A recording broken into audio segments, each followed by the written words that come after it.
咦，點樣將佢臨場哇 OK 喎，所以噴噴啊！呢個亦都係我希望 share 一啲我嘅經驗俾大家。係出汗馬未必一定贏，永遠記住啊！佢哋唔識啫。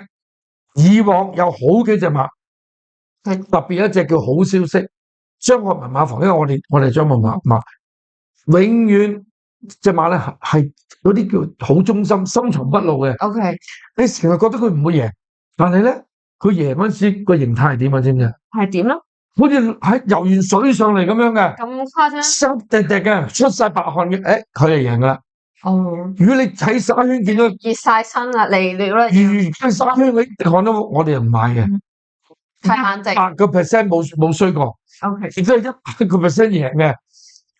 所以佢哋唔識睇咧，成日你要睇埋佢出汗個形態點。係出汗哇亂晒龍啊，哇執晒尾，都行嘅時候好似啲狗咧，係你見啲狗真係好驚嘅時候係咪點啊？尾住佢個囉柚都好似低咗啲，嗰啲就唔同啦，嗰啲就唔要嘅。